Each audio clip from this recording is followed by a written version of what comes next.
Happy Friday, everybody. Thank you all so much for joining us back on the NECC. We've got Overwatch 2 Fridays, just like we were rolling through all last semester. It is Jobin and Ray yet again. New semester, bunch of new faces to a bunch of new teams. A lot of Overwatch new in the news recently, so there's a lot to look forward to coming into these next 2 months of games. Yeah, I'm very excited, especially with the whole fact that Overwatch got this huge spotlight announcement coming out. We got 5 heroes coming out next week, so that's going to be interesting how that works out with NECC.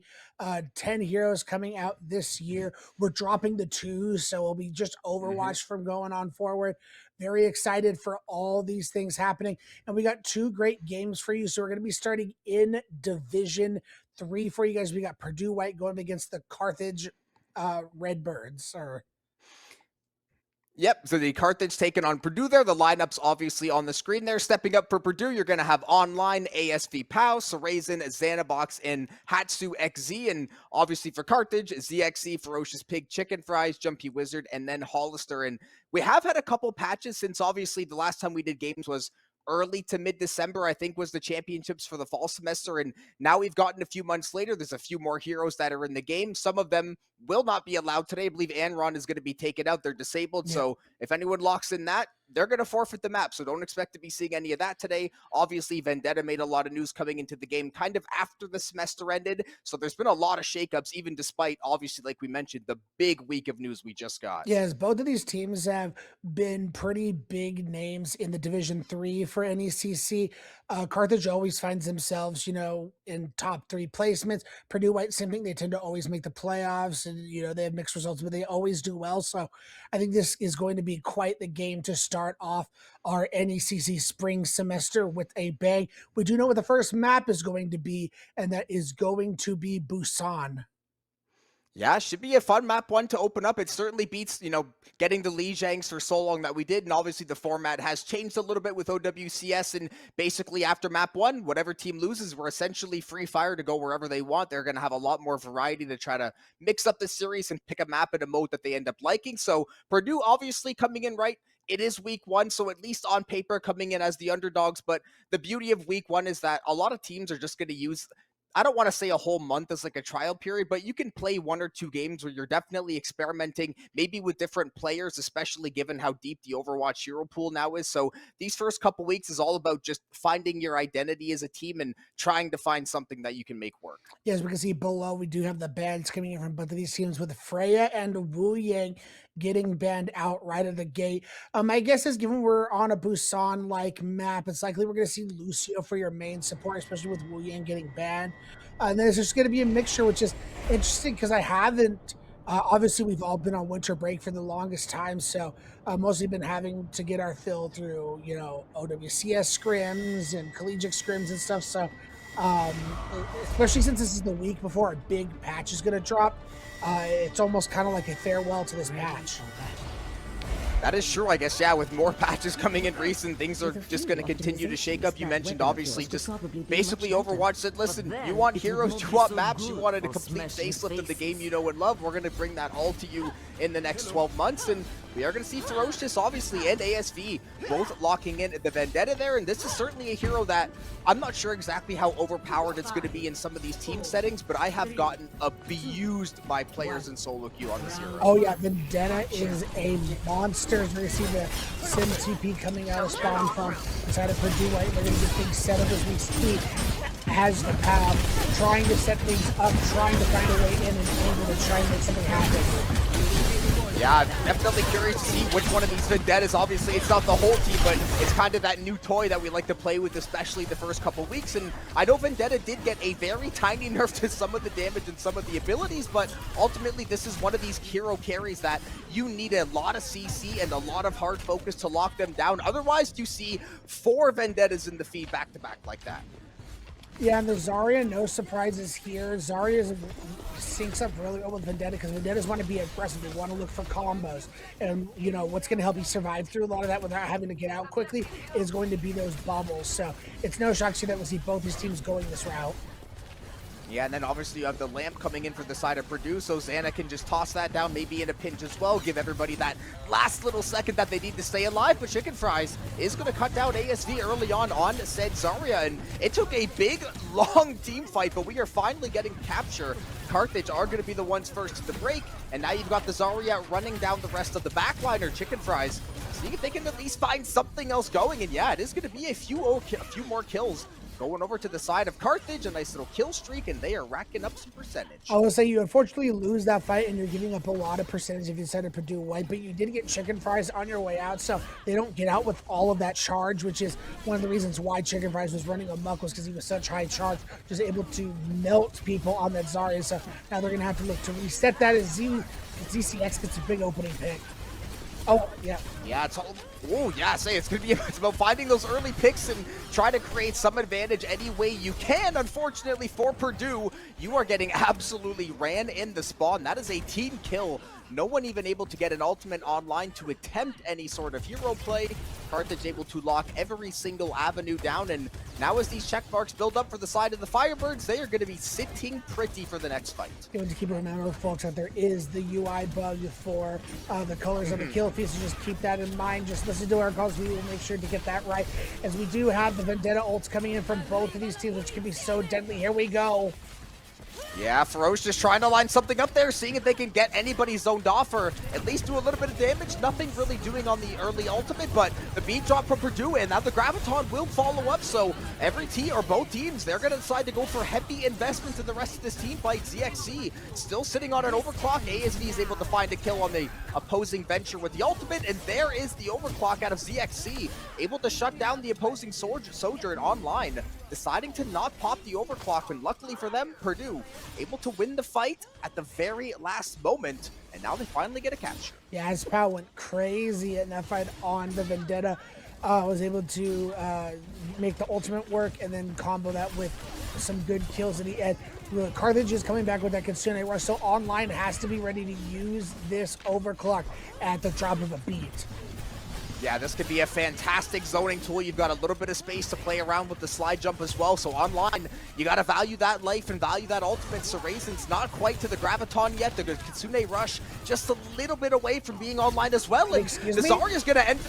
yeah, I'm not even sure how that may have happened, especially on this map and where they're fighting, but Raisin is down for the count, and that is just a death sentence for Purdue. Oh no, they definitely killed themselves with their own mortar, but it's just, it didn't even look like there was a big fight coming out that was going to cause that to happen.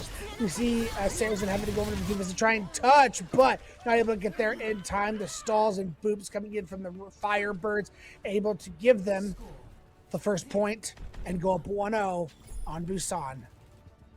Yeah, Purdue showed a nice little second effort there. They won a nice team fight at the end. They were able to shut down Chicken Fries once or twice, which definitely felt good. But then ultimately, yeah, just, I mean, honestly, all was going well until the Zarya had a bit of an oopsie. If that Zarya stays alive and can stay a little bit healthy, you can push that to 60-70% before the ultimate chain rolls through. And you know what? Unfortunate things happen sometimes. Certainly one that you want to have back if you're Purdue, but you do get a second round to have another crack at it. So Raisin still locking in the Zarya. Vendettas are going nowhere.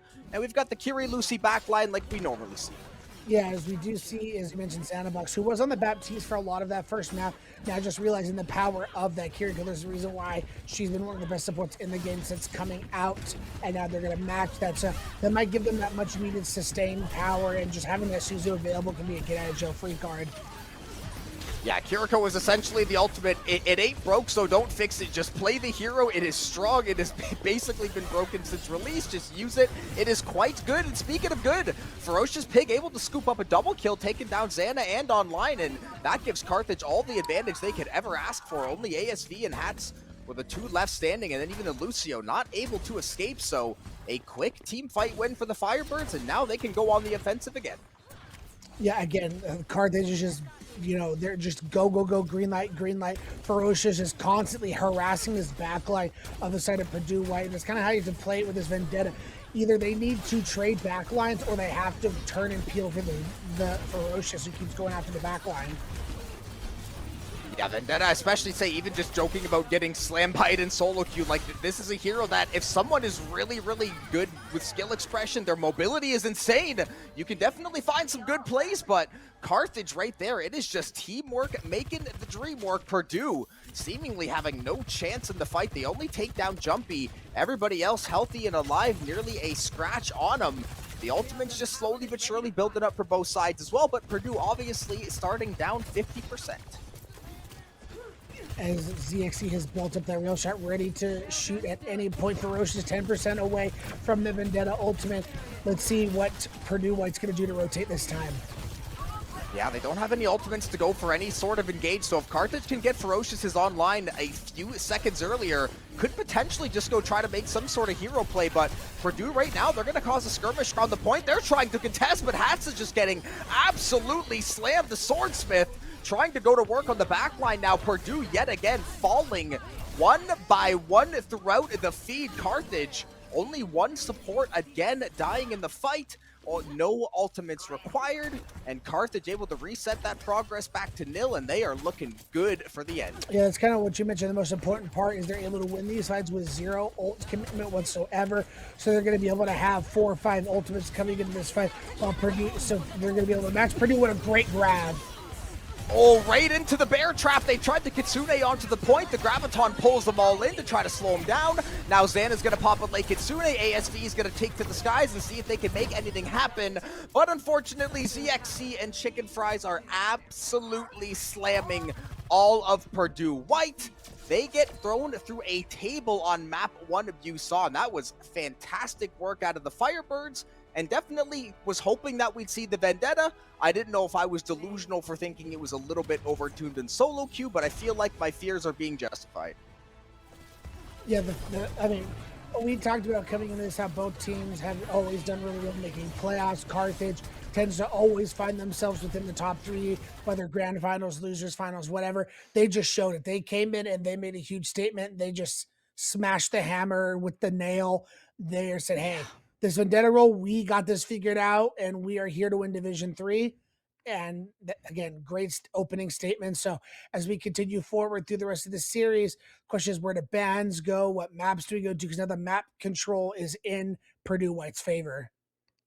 Yeah, that's one of the more fun things about Overwatch 2 is that even though Vendetta has been out for a little bit, so people have had a little bit of time to lab and ranked, and otherwise it's honestly a knowledge gap for with like the first month the hero is out. It feels like everyone's kind of figuring out the correct way to play it for the most part. Otherwise, besides maybe watching OWCS, so sometimes just figuring out a few niche things that work on the hero a little bit sooner than others can lead to a nice little size and skill gap. And right there, Ferocious was definitely popping off on it. It just shows you, I mean, for anyone that maybe hasn't seen the hero as often, it just shows you if you don't have hard CC or something to lock this hero down and you're playing against a very strong player with good movement, it feels like you're fighting 2 DPS at the same time when you're getting run down. Yeah, that's kind of why you know having the Kiri is also important, because yeah, you're going to get harassed by a Vendetta. So Kiri, Lucio have 2 of the best just mobility as support players. Kiri has the TP, obviously. Lucio got the wall riding and the speed boost to be able to get around and get out of situations. So being able to have very mobile backlines are important. So again, we kind of talked about it, how Vendetta is important because she's just busted. Zarya's got the bubbles to enable her even further. And then Sojourn, again, has the ability to slide away from any Vendettas coming after and then the rail shot, has the chance to kill the Vendetta. That, or Sojourn's just always been a very solid. Yeah, mobile with the ability to just absolutely rail you down. Yeah, 200 plus, and maybe we're gonna see some things too. I guess some counters that kind of just top of my head, something maybe like a really good Sombra player, something like the Echo, where you can just, I'm done, I'm getting out of here, I don't want anything to do with the fight, I'm taking to the sky. So, and maybe seeing the Freya get banned away as well. I believe Purdue may have banned that, but I could see that being another hero where it's just, okay, try to get me, I'm gonna be zigzagging all around the sky, and it's another hero that is very, very hard to lock down. So I think we're gonna see some pretty diverse matchups going forward. And I don't know if that Atlas map was real or if we got baited, but I did see that for a half second. I mean, if it was Atlas, I would expect the exact same compositions to come through once again. Atlas is a ground and pound type map where Zarya Vendetta is going to reign supreme. It looks like it is real. So I expect more of the same out of these teams. The only thing that could change are whatever the bans that come in from both of these teams. But I love Atlas. I want to see more of it. I actually have not casted an Atlas map since it came out, so very excited to do that.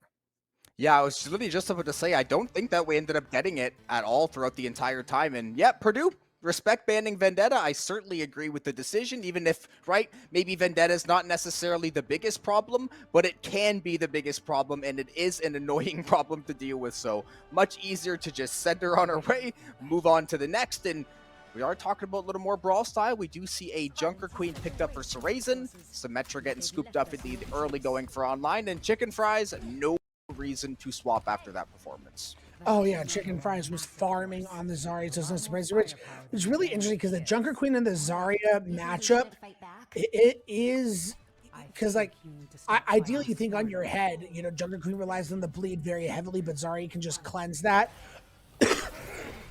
Excuse me. But if you're extremely patient and just wait out those bubbles, you can really play the Zarya pretty well. So it's just going to depend on how these teams play it out. Yeah, everybody always thinks that Overwatch is a 24/7 fistfight. Sometimes it's playing the patient game, waiting 4 seconds for that cooldown to go online, and then all of a sudden, that's your perfect window to try to go for an execute. We do see Ferocious now just going to be picking up the Reaper, so this is certainly a absolute demon that can get to your backline, can rip these supports to shreds. We do see both of the tanks actually trading in the early going, so the Queen going to find some early value. We do see Sarazen looking to zone off the rest of Carthage as we get going, but it looks like Carthage very close to securing the point, but not able to get it.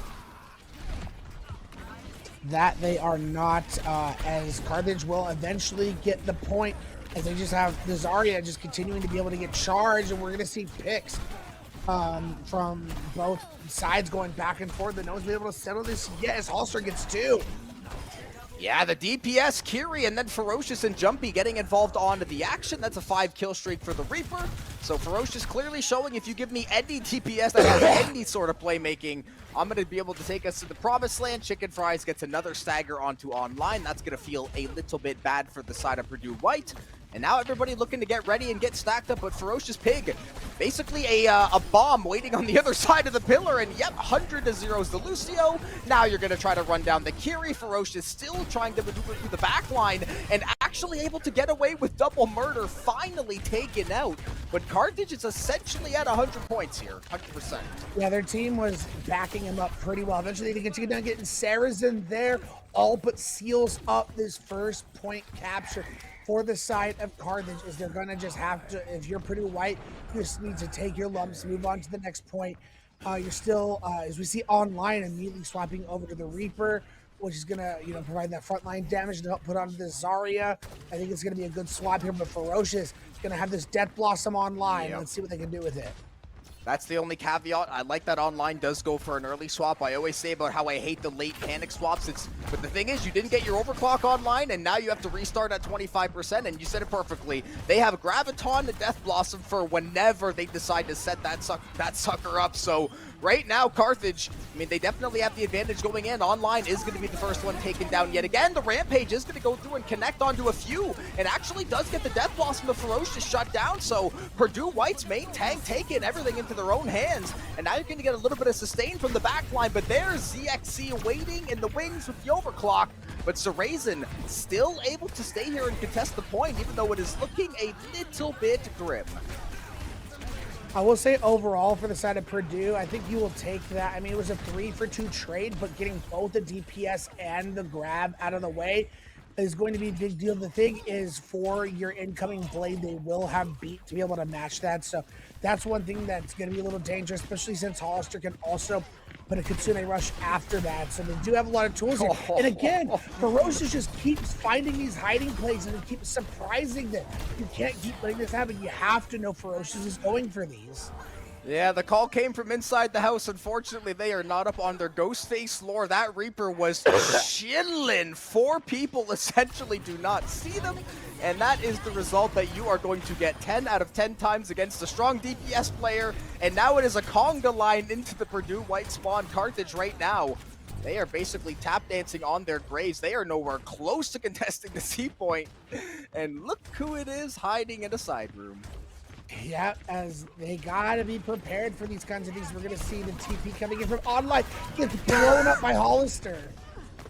Okay, Ferocious didn't get away with it fully this time, although despite me saying that, his team actually just decided to W game, and so that B drop, that's essentially going to be wasted property. That's going to be the second point over to the Firebirds. The B drop is no longer with us, and now it's going to be a 2-0 lead in the Flashpoint. A few more late staggers just for the fun of it, and Carthage right now, they are absolutely dialed in on week 1. That's a huge mistake to me because not having that beat drop now, because you would have needed it for the incoming grab. And even if you didn't have that grab coming up, you're going to beat your blade. So you want to be able to match that beat and be able to push forward anyway. There's the grab, no beat. Yeah, here goes the absolute combination. Fists are flying. All of Purdue is dying. The only one alive is the Kiriko. And that's not going to mean a whole lot when you are getting run down, my friend. Purdue, that is the trigger that Carthage wanted to pull on them. Absolute combination, sets them up, locks them down, takes them out swiftly. And Carthage, as I said, they are well on their way to securing a victory if things hold. Yeah, and Purdue, they still do have a lot of ultimates at their disposal to be able to use, but Carthage has just been slowly building them back. Like, we've seen Aspal, who's had this blade for a while, we're already at a point where they have another Death Blossom and another Overclock. See Xana going for the engage with the Kitsune, and I think maybe online tried to go in for the Death Blossom, but it was a great job of Carthage spotting them out, and now you send the bubble onto Ferocious, the Death Blossom goes through, Hats is going to get shut down, and now you've got the front line getting absolutely shredded by Chicken. But speaking of the blade, ASV finally getting their hands dirty, trying to see if they can at least keep the game alive. Ferocious possibly going to have some Reaper antics here. Ferocious makes a nice read on that one, wins the 1v1, and that is going to be Carthage scooping up the point yet again. I will say, Purdue was able to steal 35% in there, which is a positive sign. But I think Carthage did the right thing, is put yourself in a good position to win the fight. Who cares if they, steal some percentage out of you? Because all you gotta do is win this point, and you are taking a 2-0 lead heading into the break. Yeah, and Ferocious just going to go straight in yet again. A little bit of speed boost, some help from the squad, and instantly the Zarya is down for the count. And yeah, this Reaper is absolutely firing away on this map to Ferocious with the rest of the team as well. I mean, Carthage is essentially playing in formation as a 5-stack, and they are just taking out targets one by one like a swift and clean operation. The only one left, not able to find a touch, and Carthage, with their most dominant map so far between the two we have played, that Flashpoint, that was a quick one. Yeah, Carthage is not messing around, continuing to make a huge statement to all of Division 3 that they are out for blood, looking to win this once again. And this Zarya, I mean, no vendetta, no problem is what the old adage, sure, maybe it's a new adage, it's vendetta, but yeah, no vendetta, no problem. Ferocious goes over to the Reaper. The Zar Reaper combination's a classic one. Yeah. So without vendetta, it's like, we go back to El Clasico, just put the Reaper in instead, and Ferocious went absolutely sicko mode. I just couldn't believe he kept continuously getting away with, I'm just hiding in a room here, and then would pop out and kill 2. It was the best thing ever, because 2 or 3 of the times doesn't even change the corner they're hiding and just says, you know what, I'm going right back to the same bookcase that I was next to. And then the other time it's like, okay, I'm going to move 10 feet to the other side of the room into this corner where they can't see me. And yeah, literally just getting away with murder over and over again. And what a world for DPS to live in. Oh, I can't play my shiny new Vendetta? Guess I'll load up the Reaper and lock in with the Zarya and still be able to run everybody down with these new perks. So definitely a great game out of the whole side of Carthage. And that, we are going to go to a quick break. We're going to see Purdue, possibly your last chance of the evening in week 1 of D3, to see what map, what mode, what ban you want to lock in to try to extend the series just a little bit for us. More NECC Division 3 coming to y'all in just a few. A very short break, just like we enjoy it. Let's roll on through the rest of the series. Purdue and Carthage, they are getting squared off and ready to hop into possibly our last map of the series. Carthage right now, looking every bit of the reputation they built up last semester and the previous years of just being a damn good team with very sound players at every single position. They are up to a clinical 2-0 lead over Purdue, and we do have a few of the bans to get you guys early as we square off as I said, possibly our last map, this map 3. Yeah, we do know it is going to be Shambali Monastery for what you mentioned, what could be the final map. Purdue has chosen to take in us here, which I think is going to be an interesting one. Shambali can be very Ram-centric, can be very Sig-centric, but with how good Zarya Vendetta is, it wouldn't surprise me if these teams continue to play that on this map. As we can see the bans on screen, no Zarya for the side of Carthage as Purdue White has decided to ban that, and no Sojourn for the side of for the ban on the side of Carthage.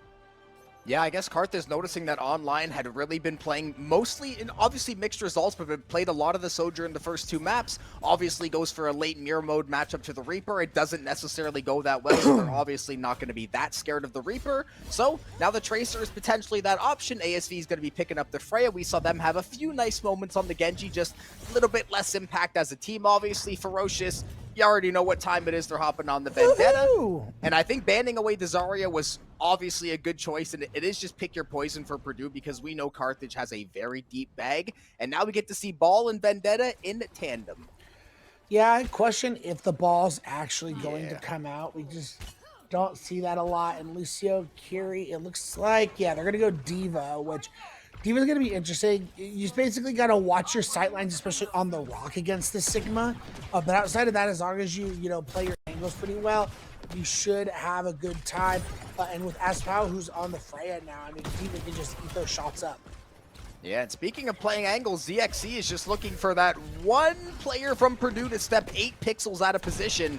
And this Widowmaker can certainly change a fight in an instant, so that's going to be something to keep an eye on as well. Obviously, once Purdue finds out the Widow's there, they're able to play around it. There is a lot of cover on Shambali as well, so certainly some areas to play around. Ferocious is going to go right for the backline, and now you're going to send in the Diva. Is going to get knocked down, though. That's going to be Chicken Fries. A little bit low on HP, not quite into the Remax. ZXC is going to find the pick, but in the same breath, Chicken Fries is going to get put into Baby Diva.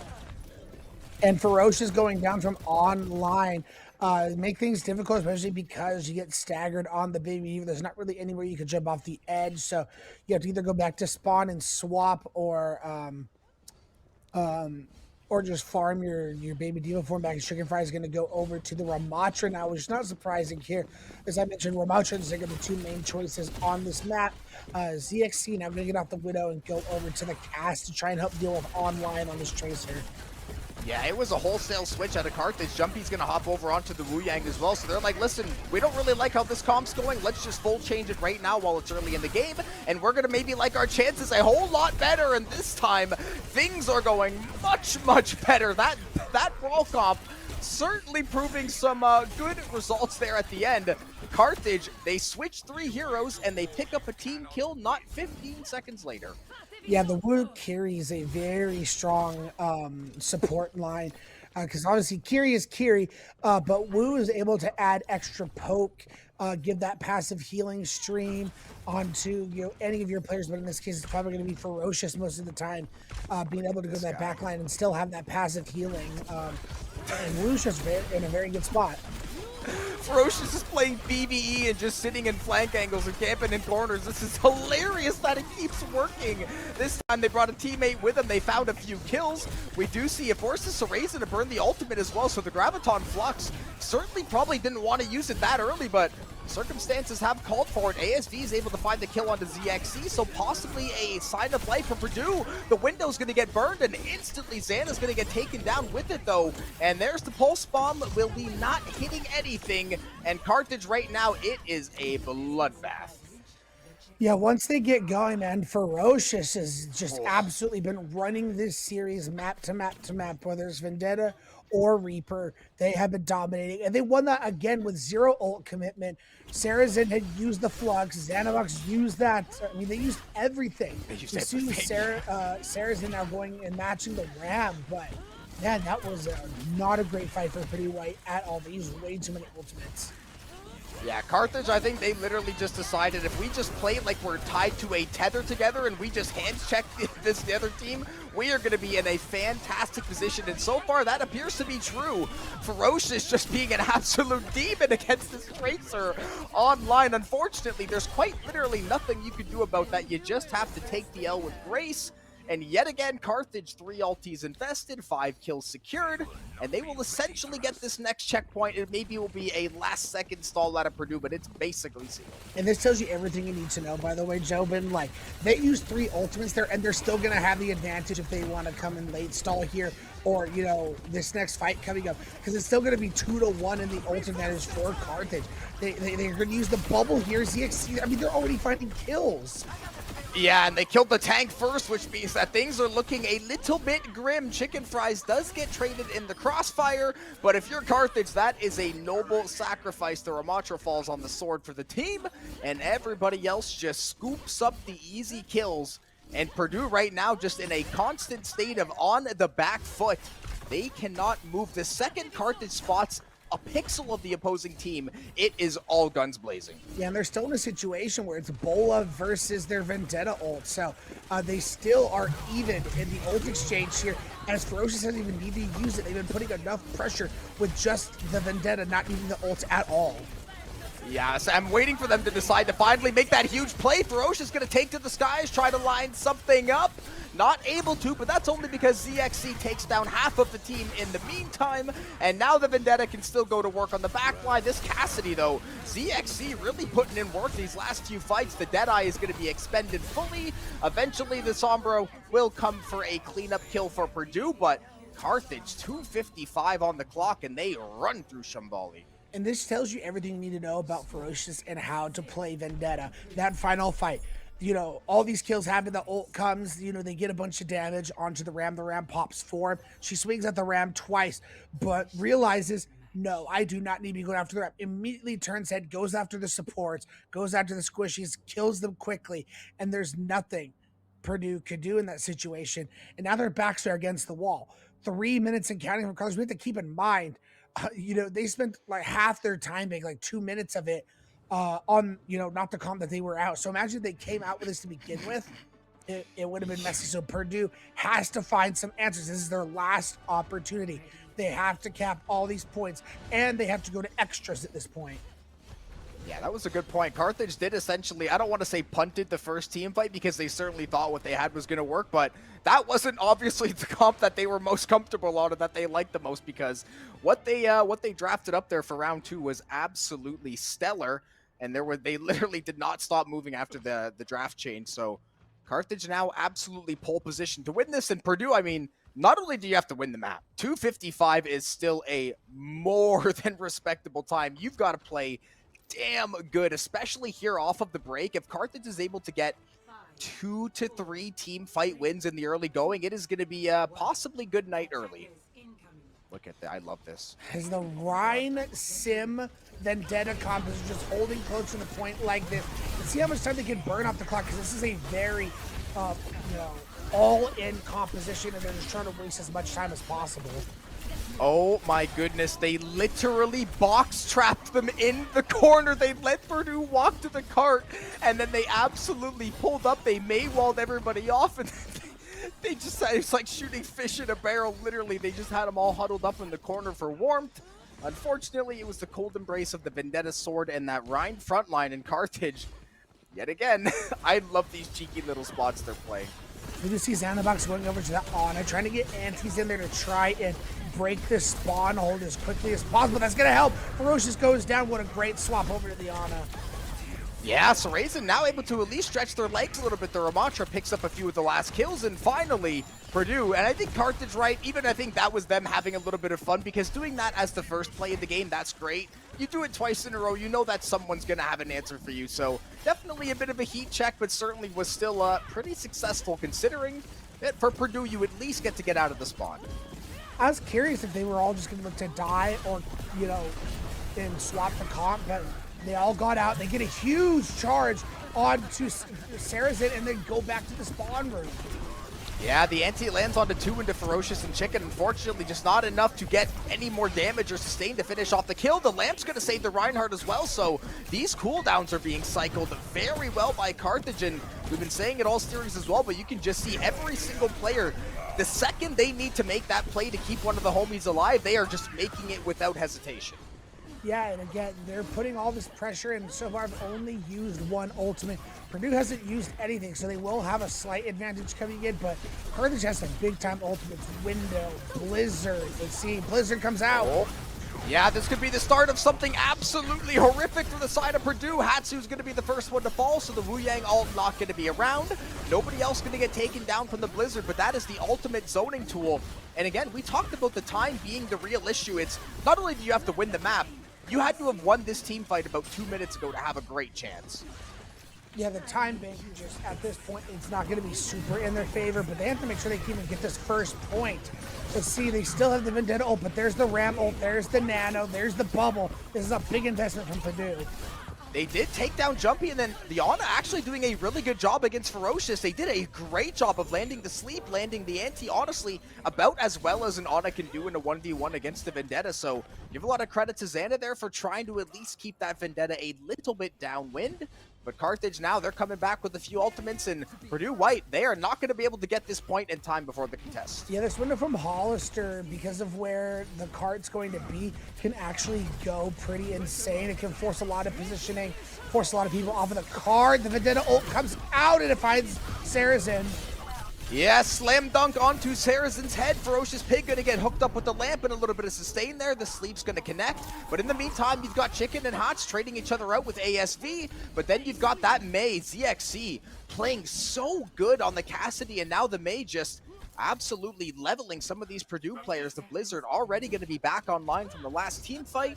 And Purdue, I mean, right now it's you need online and ASV to just go turbo mode because you've got 20 seconds left. Yeah, this is their last opportunity to get this point, but they're going to be facing down the barrel of a ZXC Blizzard. Let's see what they can do to try and mitigate and avoid this.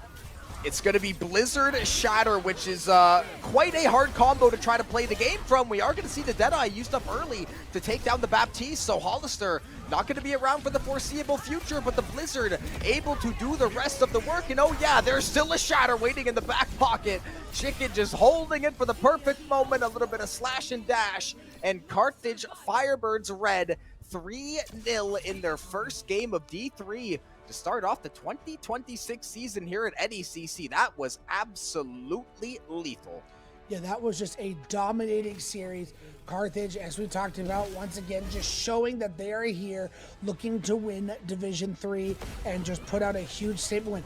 Obviously, lots of changes are coming next week with all the new heroes. A lot of work for these collegiate teams to be done, but Carthage has shown, you know, they have a lot of talent, a lot of flexibility, and they put in the work to do it. Let's see how the season goes, but this is a great opening gambit.